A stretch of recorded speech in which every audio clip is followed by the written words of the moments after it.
పదవులు తప్పకుండా వస్తాయనేటువంటి మాటలు సందర్భంగా పరిగణిస్తున్నారు. చాలా మంది పనిచేస్తున్నారు, చాలా మంది కష్టపడ్డారు. తప్పకుండా వాళ్ళకి ఇవ్వాలి. ఎందుకు చెప్పినట్టుగా ఇవాళ రేప మన ప్రభుత్వం వచ్చిన తర్వాత అనేక మంది పార్టీలో పనిచేసే అవకాశం వస్తుంది. కొంతమంది రాలేదు, 10 మంది ఉంటే 2 పదవులు ఉంటే కొంతమందికి ఆలస్యం జరుగుతుండొచ్చు.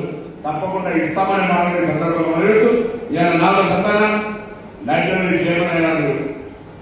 పెద్ద గ్రంథాలయం, చాలా పెద్ద గ్రంథాలయం ఎక్కడ డాక్టర్ రియాజ్ గారు చూస్తే చిన్న నాలుగు కావాలనుకుంటారు.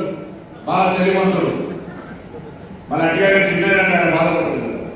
కానీ ప్రొఫెసర్ ఉద్యమకారుడు సిరిసిల్ల గ్రంథాలయంలో ఏమైనా తక్కువ ఈ ప్రాంతానికి పెద్ద వేదిక మాట్లాడినట్టుగా ఇక్కడ ఉండబడేటువంటి నిరుద్యోగులందరినీ మండలం తిరగండి, వాళ్ళ తల్లిదండ్రుల కౌన్సిలింగ్ చేయండి, అవసరమైన వసతి సౌకర్యం ఏర్పాటు చేయండి, వాళ్ళకు అవసరమైన పుస్తకాలు తెప్పియండి, వాళ్ళని ఇక్కడ నుంచి పోటీ పరీక్షలకు తయారు చేసి రేపు రాష్ట్ర స్థాయిలో జరిగేటువంటి జాబ్ క్యాలెండర్ లో సిరిసిల్ల ప్రాంతానికి ఎక్కువ ఉద్యోగం రావాలని సహకారమని వేదిక మీద చెప్పుకునే విధంగా శ్రమపడాలని సందర్భంగా కోరుతా ఉన్నా.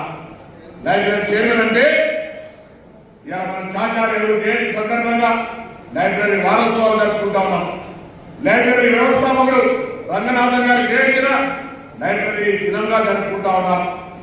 ఈ లైబ్రరీ అనేటువంటి జ్ఞానానికి పెంపుదలకు ఉపయోగపడేటువంటి ఎన్నికైనటువంటి అందరు పెద్దలకు తల్లిదండ్రులందరూ కూడా అనేక మంది ఉన్నారు. దయచేసి మీరు పుస్తకం చదివే అలవాటు ఉందో లేదో నాకు తెలియదు, కానీ మీ పిల్లలందరికీ విధిగా చరిత్ర లేదా సైన్స్ మీరేం చెప్పదలుచుకున్నారో చెప్పండి, కానీ పుస్తకాలు చదివే అలవాటును మాత్రం దయచేసి పిల్లలందరికీ చేయటం చెప్పి కోరుతారా. ఈ మాట రుచించండి కావచ్చు, కానీ ఇది భవిష్యత్తుకు ఉపయోగపడుతుంది, వాళ్ళ అభివృద్ధికి అనే మాట మనం చెప్తాం. అందుకే